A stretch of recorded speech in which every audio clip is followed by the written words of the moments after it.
Hi అండి, అందరికీ కార్తీక పౌర్ణమి శుభాకాంక్షలు.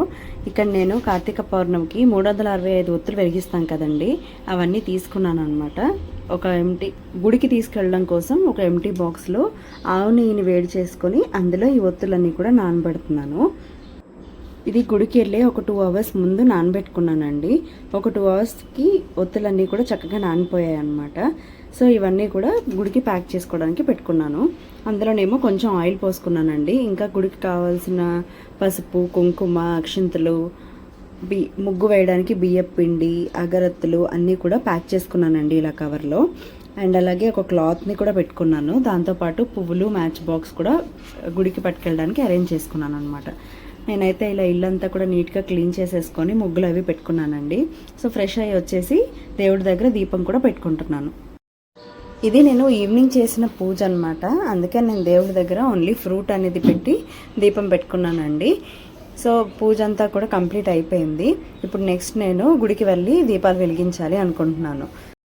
దీపావళికి మనం ఇంట్లో లైట్స్ పెట్టుకుంటాం కదండి, ఆ లైట్స్ యూజ్ చేసేసిన తర్వాత నేను ఇలాగా నామం అనేది పెట్టుకున్నాను అనమాట. సో కార్తీక మాసం అంతా కూడా ఈవినింగ్ టైం 1 అవర్ ఆన్ చేస్తే ఇంట్లో లైట్స్ బాగుంటాయి కదా అనే ఉద్దేశంతో అలా డైలీ 1 అవర్ ఆ లైట్స్ ఆన్ చేస్తున్నాను. అదే మీకు చూపించాను. ఇక్కడ నేను టెంపుల్కి వచ్చేసాను. టెంపుల్ అయితే చాలా చాలా చాలా రష్గా ఉంది. సో ఒక ప్లేస్ ఫైండ్ చేసుకున్నానండి దీపాలు వెలిగించడం కోసం. ఇక్కడ ముందు నేను పిండితో ముగ్గు అనేది ఫినిష్ చేసి దాని మీదే కొంచెం పసుపు కుంకుమతో కూడా ముగ్గు అనేది వేసేసాను. ఇప్పుడు దీంట్లో ప్రమిదల్ని పెట్టి దాంట్లో నేను ముందుగా నానబెట్టుకున్న ఒత్తులన్నిటినీ కూడా అరేంజ్ చేసుకున్నానండి. ఇలా ఒత్తులన్నీ కూడా అరేంజ్ చేసేసుకున్న తర్వాత దాని మీదే కొంచెం కుంకుమ కూడా పెట్టుకున్నానండి ఒత్తులన్నిటికీ. ఇప్పుడు ఆ ప్రమిదల చుట్టూ పువ్వుల్ని కూడా అరేంజ్ చేసుకొని ఇలా నీట్గా రెడీ చేసుకున్నాను అనమాట. ఇప్పుడు ఒత్తులన్నిటినీ అగరబత్తితో వెలిగించామండి.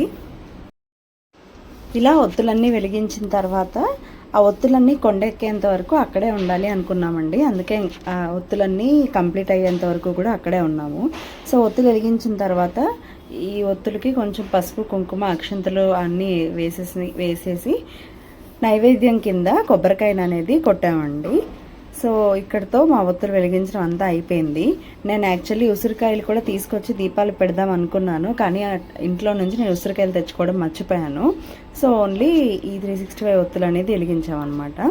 సో లాస్ట్లో ఇంకా హారతి అనేది ఇచ్చేసామండి. అంతే, మా గుళ్ళో దీపాలు వెలిగించడం అనేది సక్సెస్ఫుల్గా కంప్లీట్ అయిపోయింది. Thank you.